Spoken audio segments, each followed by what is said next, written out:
Time to study YouTube channel में आप सभी का स्वागत है। ये केमिस्ट्री का चौथा वीडियो क्लास होगा जिसमें हम लोग धातु, खनिज, एक्स और उसके गुणधर्म और उसके उपयोग के बारे में हम लोग देखेंगे। ठीक है, तो आज का पहला क्वेश्चन है, निम्नलिखित में से कौन सी इलेक्ट्रॉनिक संरूपण धातु तत्वों के लिए होती है। तो धातु तत्वों के लिए कौन सी होती है, तो 288 और 2 है ना, 288 2 है ना, ध्यान रखेंगे। फिर नेक्स्ट क्वेश्चन, सबसे अधिक क्रियाशील धातु कौन सी है। सबसे अधिक क्रियाशील धातु कौन होती है, तो पोटेशियम होती है। पोटेशियम से फिर कम कौन होती है, पोटेशियम से कम सोडियम होती है। सोडियम से फिर कम कौन होती है, तो कैल्शियम होती है। कैल्शियम से फिर कम कौन होती है, तो आयरन होती है। आप सीक्वेंस भी ध्यान में रख सकते हैं ना। नेक्स्ट क्वेश्चन है, निम्नलिखित में से निम्नलिखित धातु के युग्मों में से कौन सी एक क्रमशः क्या सबसे हल्की और सबसे भारी धातु है। तो देखिए क्या, लिथियम, लिथियम सबसे हल्की हल्की धातु होती है और आर्सेनियम क्या होती है, सबसे भारी धातु है ना। आप लोग ध्यान रख सकते हैं इसको ना। तो ऑप्शन क्या था, ऑप्शन बी है ना, ऑप्शन बी है ना, ध्यान रखेंगे। फिर नेक्स्ट क्वेश्चन है, सर्वाधिक कठोर तत्व निम्नलिखित में से कौन है। तो सर्वाधिक कठोर तत्व निम्नलिखित में से कौन है, तो ये हीरा है ना। हीरा सर्वाधिक कठोर तत्व है।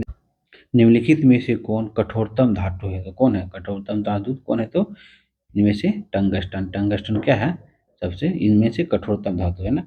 फिर नेक्स्ट क्वेश्चन है, निम्नलिखित में से कौन सा पदार्थ पृथ्वी पर प्राकृतिक रूप से पाए जाने वाले पदार्थों में सबसे कठोर पदार्थ है। इनमें से कौन है, तो हीरा। हीरा क्या है, इनमें से सबसे कठोर पदार्थ है ना, प्रकृति में पाए जाने वाले। फिर नेक्स्ट, निम्नलिखित में से कौन सा एक पदार्थ बहुत कठोर और बहुत तन्य है, तो कौन है ये, नाइक्रोम है ना, नाइक्रोम, ध्यान रखेंगे, नाइक्रोम। नेक्स्ट क्वेश्चन है, फिर सबसे भारी प्राकृतिक तत्व, सबसे भारी प्राकृतिक तत्व कौन है, तो यूरेनियम। यूरेनियम सबसे भारी प्राकृतिक तत्व है। नेक्स्ट, बार बार बीपीएससी में पूछा गया है, निम्नलिखित में से सबसे भारी भारी धातु कौन है, तो यूरेनियम है। यूरेनियम सबसे भारी धातु है निम्नलिखित में से। नेक्स्ट, निम्नलिखित में से सबसे भारी धातु कौन है, तो इनमें से सबसे भारी धातु कौन है, तो प्लेटिनियम है ना, प्लेटिनियम है। नेक्स्ट क्वेश्चन है, फिर खनिज क्या है, खनिज मिनरल क्या है, तो ये एक अकार्बनिक ठोस है, अकार्बनिक ठोस है खनिज है ना। नेक्स्ट क्वेश्चन है, फिर मोती का रासायनिक संरचना, मोती का रासायनिक संरचना कैसा होता है, तो कैल्शियम कार्बोनेट है ना, कैल्शियम कार्बोनेट। नेक्स्ट क्वेश्चन है, फिर मोती मोती के प्रमुख अवयव हैं। मोती के प्रमुख अवयव कौन है, तो एरागोनाइट, एरागोनाइट और कांचियोलिन है ना, एनागोराइट और कांचियोलिन है ना, ध्यान रखेंगे। नेक्स्ट है, फिर मोती मुख्य रूप से बना होता है, मोती मुख्य रूप से किससे बना होता है, तो कैल्शियम कार्बोनेट से बना होता है ना। नेक्स्ट क्वेश्चन, माणिक्य और नीलम रासायनिक रूप से कैसे जाने जाते हैं, तो कैसे जाने जाते हैं, एल्युमिनियम ऑक्साइड है ना, ध्यान रखेंगे क्या है, एल्युमिनियम ऑक्साइड। नेक्स्ट क्वेश्चन है, फिर नीलम, इसको रूबी भी कहा जाता है ना, रासायनिक सूत्र क्या है, नीलम और रासायनिक सूत्र क्या है, तो Al2O3, ध्यान रखना होगा ना, Al2O3 किसका, नीलम का रासायनिक सूत्र है ना। फिर नेक्स्ट क्वेश्चन है, निम्नलिखित में से किस तत्व को मिट्टी के तेल में सुरक्षित रखा जाता है, तो मिट्टी के तेल में सुरक्षित किसको रखा जाता है, तो सोडियम को रखा जाता है ना।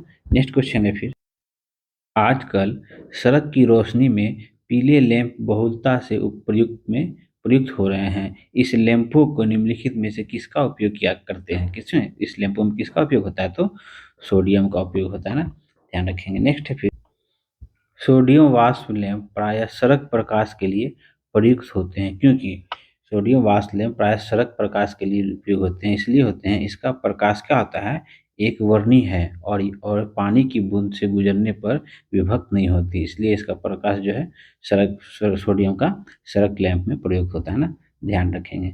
नेक्स्ट क्वेश्चन है, प्रतिदीप्त नाली नली में सर्वाधिक सर्वाधिक समानतः प्रयोग होने वाली वस्तुएं हैं।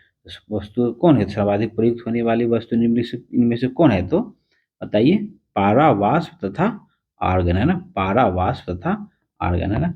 नेक्स्ट क्वेश्चन है, फिर निम्नलिखित धातुओं में से कौन स्वतंत्र अवस्था में पाई जाती है, तो निम्नलिखित में से कौन स्वतंत्र अवस्था में पाई जाती है, तो सोना। सोना स्वतंत्र अवस्था में मिट्टी में पाया जाता है ना।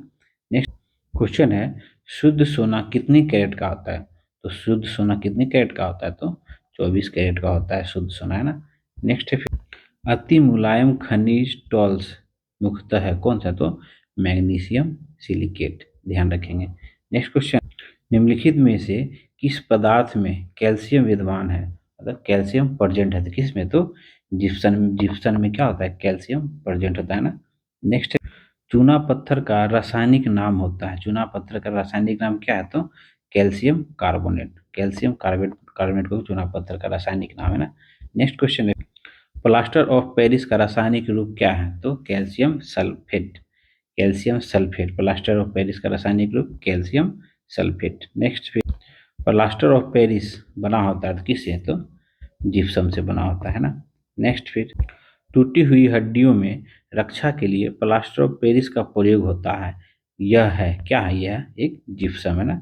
प्लास्टर जो करते हैं, हाँ बैंडेज करते हैं, वो क्या जिप्सम का बना होता है ना, ध्यान रखेंगे। नेक्स्ट है, फिर प्लास्टर ऑफ पेरिस का रासायनिक सूत्र क्या है, रासायनिक सूत्र क्या है प्लास्टर ऑफ पेरिस का, तो CaSO4 हाफ हाफ H2O है ना, ध्यान रखना होगा। नेक्स्ट है, फिर डॉक्टर, कलाकार और मूर्तिकार कैल्शियम सल्फेट का उपयोग करते हैं, इसका लोकप्रिय नाम क्या है, तो लोकप्रिय नाम क्या है, तो प्लास्टर ऑफ पेरिस है ना, हम लोग पीछे भी देख चुके हैं। नेक्स्ट, मोनाजाइट है ना, किसका अयस्क है, तो मोनाजाइट किसका अयस्क है, तो थोरियम का अयस्क है, और ये कहाँ पे, केरल के तट पे पर्याप्त मात्रा में पाया जाता है ना, ध्यान रखेंगे ये भी पॉइंट। नेक्स्ट है, फिर माइका, माइका क्या है, माइका डैश है, ऊष्मा का चालक तथा विद्युत का कुचालक है ना, माइका है ना। नेक्स्ट है, फिर निम्न में से किस उद्योग में अबरक कच्चे माल के रूप में प्रयोग होता है, तो किसमें, तो विद्युत है ना, विद्युत विद्युत में अबरक का प्रयोग किया जाता है ना, कच्चे माल के रूप में। नेक्स्ट है, फिर निम्नलिखित द्रव्यों में से कौन सा ऊष्मा का बहुत अच्छा चालक है, कौन, तो पारा, पारा क्या ऊष्मा का बहुत अच्छा चालक है। नेक्स्ट है, देखिए सेम क्वेश्चन है, निम्नलिखित में से कौन सा ऊष्मा का सर्वाधिक उत्तम चालक है, तो कौन, तो पारा, ध्यान रखेंगे। नेक्स्ट, निम्नलिखित में से कौन सी धातु सामान्य तापमान पर द्रव अवस्था में रहता है, तो कौन, तो ये पारा, पारा ध्यान रखेंगे। नेक्स्ट, पारे का साधारणतः तापमापी यंत्रों में उपयोग किया जाता है, इसकी विशेषता क्या है, तो ये उच्च संचालन शक्ति, इसकी क्या है विशेषता है, किसकी, तो पारे की है ना, ध्यान रखेंगे। नेक्स्ट, निम्न में से कौन जल के साथ बिल्कुल अभिक्रिया नहीं करता है, कौन, तो लेड, लेड क्या है, जल के साथ बिल्कुल भी अभिक्रिया नहीं करता है ना। तब कोई प्रतिक्रिया नहीं होता है, होती है जब भाप गुजरती है किसके ऊपर से, तो तांबे के ऊपर से है ना, तांबे के ऊपर से। नेक्स्ट, लोहा प्राप्त, लोहा जिसे प्राप्त किया जाता है वह क्या है, लोहा किससे प्राप्त किया जाता है, तो हेमे, हेमेटाइट है ना, लोहा का अयस्क होता है ये कौन, हेमेटाइट है ना, ध्यान रखेंगे ये पॉइंट। नेक्स्ट क्वेश्चन है, निम्नलिखित लौह अयस्कों में से बेलाडियम में किसका खनन होता है, तो बेलाडियम में किसका खनन होता है, तो हेमेटाइट का खनन होता है ना। नेक्स्ट, निम्न में से किस पदार्थ का विद्युत चालकता सर्वाधिक है, विद्युत चालकता सर्वाधिक किसका है, तो इनमें से तो चांदी का है ना। नेक्स्ट है, फिर एल्यूमीनियम बनाने के लिए कौन सी मुख्य खनिज का प्रयोग किया जाता है, तो किसका, तो बॉक्साइट का, एल्यूमीनियम का एक्स कौन है, बॉक्साइट, और हेमेटाइट किसका एक्स है, तो लोहे का है ना, ये भी पॉइंट आप ध्यान रख सकते हैं। नेक्स्ट है, निम्न में से किस धातु को प्राप्त करने के लिए बॉक्साइट अयस्क का प्रयोग किया जाता है, किसका, तो एल्यूमीनियम का ना, एल्यूमीनियम का, ध्यान रखेंगे। नेक्स्ट है, फिर बॉक्साइट अयस्क है, किसका अयस्क है, तो एल्यूमीनियम का है ना, हम लोग देखे पीछे भी। नेक्स्ट है, एल्युमिनियम धातु प्राप्त किया जाता है, एल्युमिनियम धातु किससे प्राप्त किया जाता है, तो बॉक्साइट से प्राप्त किया जाता है ना। नेक्स्ट, निम्नलिखित में से क्या जल से हल्का होता है, कौन, तो सोडियम, सोडियम क्या जल से भी हल्का होता है ना। नेक्स्ट है, फिर नेक्स्ट लास्ट क्वेश्चन है, निम्नलिखित में से किसका गलनांक उच्च है, तो निम्नलिखित में से किसका गलनांक उच्च है, तो बोरोन का है ना, बोरोन का।